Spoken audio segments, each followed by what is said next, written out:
어제 오후에 사실 한동훈 대표가 뭐 거취와 관련된 기자회견을 할 거다 이런 소식이 전해졌어요. 네네. 시간까지 뭐 오후 4시 이렇게 저희가 취재가 됐었는데 그런다고 했다가 일단 한 대표 쪽에서 아니라는 공지를 다시 냈고 뭐 오늘 오전에 다시 좀 시간이 잡히고 이런 거였는데 뭐 내부 사정은 있었겠습니다만 좀 오락가락하는 모습을 보이다 보니까 여전히 좀 대표직에 미련을 갖고 있나 뭐 이런 생각이 들기도 했고요. 좀 이건 어떻게 보셨어요? 그건 아니었던 것 같아요. 저도 좀 취재를 했어요. 뭐 전화하고 뭐 때문에 이런 일이 있느냐.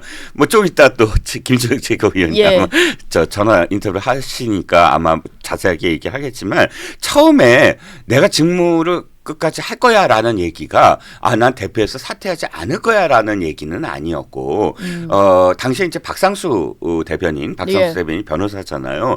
당원 당규상의 문제점을 이제 얘기하기 시작하면서 바로 그러니까 지금 사퇴를 하고 5명이 사퇴를 하니까 권한대행 체제로 바로 움직였거든요. 그러니까 그 다음부터 권성동 원내대표가 권한대행이라는 이름으로 막 기자들을 만나고 이렇게 표현이 되니까 박상수 대변인이 바로 브레이크를 걸었어요. 이 비대위 최고위원들의 사퇴는 비대위의 구성 요건을 얘기하는 거지 대표의 사퇴를 그러니까 끌어내는 게 아니다. 그리고 당원 당규 94조를 갖고 페북에 올렸거든요. 그러니까 사실 당황한 건 당도 당황을 했어요. 보니까 그게 맞거든. 그 규정 해석이 명문상으로는 맞거든 그게. 그러니까 물론 비대위를 간다는 건 당대표가 사퇴하는 건 맞아요. 하지만 무조건 당대표가 그 즉시 사퇴한다. 권한이 없다. 이건 아니거든요. 근데 그런 과정이 뭐 이렇게 대표에게 예를 들어서 이임사도 주고 뭐 끝나는 어떤 과정을 주는 게 아니라 그 즉시 사퇴한 은총장 나오자마자 권한대행 행세처럼 보여지고 이 과정이 사실 그렇진 않다라는 그렇진 않다라는 표현으로 나온 게 직무수행은 계속 된다라는 표현으로 나왔던 것 같아요. 물론 그 안에 일부는 계속해야 된다라는 의견을 가진 사람들도 있었던 것 같아요. 근데 그건 그렇고 근데 어저께 그 내시설은 친한계의 일부도 몰랐던 내시하지 않으려고 했다. 그러니까 좀 오늘 아침에 하려고 했다는 건 아니지만 그래도 내시설은 누가 있니? 나는 아닌데 이런 분위기가 좀 있었어요. 그래서 특정 한두 사람이 지금 당장 이거를 급하게 또 어떤 얘기를 하지 말고 사퇴를 안 하겠다는 게 아니라 사퇴를 하더라도 메시지를 또 내야 되니까 메시지 어떻게 낼 건가 이것 때문에 시간이 좀 왔다 갔다 하고 막 오락가락한 것처럼 보이지 않았나. 어저께 결코 사퇴를 안 하려는 어떤 그런 일부 분위기 때문에 흔들렸던 것 같지는 않아요.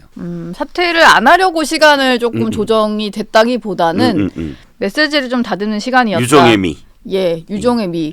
좀 아름답게 뭐 이런 느낌.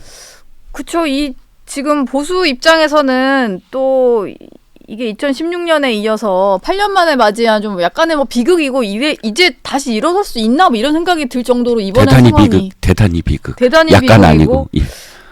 그리고 사실 회복이 될까 저는 잘 모르겠어요. 그렇죠.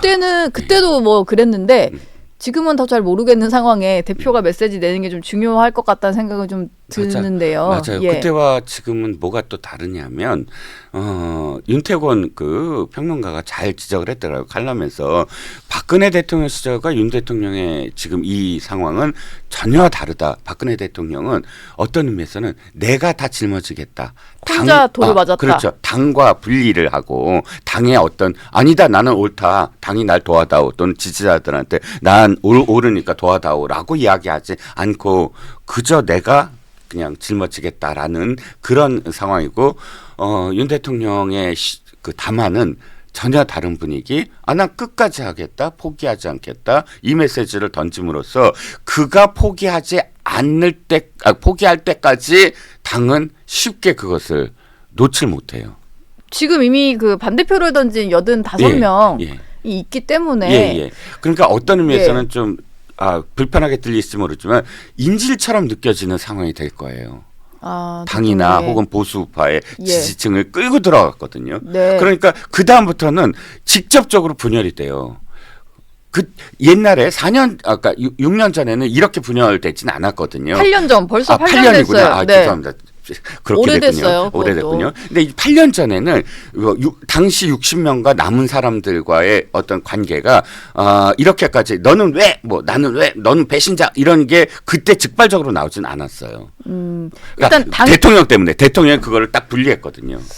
뭐 대통령의 말에 막 휘둘린 것 같지는 않아요. 그때는 그냥 이제 대통령을 지켜야 된다는 뭐 파가 있었고 당을 쪼개서 나가는 사람들이 있었으니까 네네, 뭐 어찌 보면 갈등은 좀 빨리 그냥 당이 쪼개지면서 그렇죠. 숫자도 60명이나 됐잖아요. 예, 어찌됐든. 해소는 된 것 같은데 그런데 이번에는 계속 이렇게 물을 거예요. 넌 배신자냐? 넌 빨리 대답해. 이번 일이 옳다고 생각해? 이번 계엄은 옳았어? 안 옳았어? 이걸 계속 묻고 서로 편가르기가 돼요. 예, 그게- 찬성을 했냐, 뭐 그렇죠. 기권을 했냐 이런 그렇죠. 걸 묻고 그러니까 탄핵이 인용되면 인용되는 대로 기각되면 기각되는 대로 그 후에 폭풍은 그 나중 일이고 지금은 탄핵 기간 그러니까 헌재 기간 동안 내내 서로 너 배신자지, 너 뭐 탄핵에 찬성했지, 아니면 너 계엄에 대해서는 어떻게 생각해, 너 부정선거에 어떻게 생각해, 예. 이런 질문들을 보수 내에서 네. 서로 계속 질문을 던지면서 서로 편을 가르는.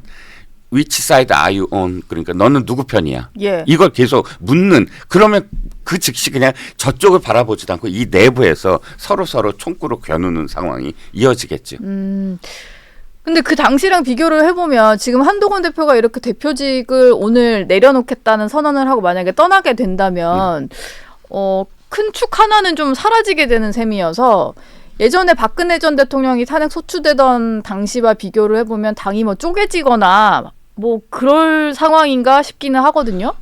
당연히 지금 이 숫자가 세력을 뜻하거든요. 저도 지금 이 전에 탄핵 투표하기 전에 소추 발의하고 투표하기 전에 몇 표가 됐냐가 중요하다라고 얘기를 했어요. 예. 통과는 당연하고 네. 왜냐하면 그게 한동훈과 함께하는 사람들, 그러니까 친한이라고 표현되는 그룹이 결정되거든요. 예. 그 숫자가. 네. 그런데 지금 보시면 12의 기권 무효는 제하고 12이라면 12에서도 중립적인 안철수 의원이라든지 몇 명 빼면 사실은 극히 적은 숫자잖아요. 네. 이 정도 숫자가 내가 당을 나갈 테니까 예를 들자면 따라 나와라 했을 때 결행할 수 있는 숫자거든요.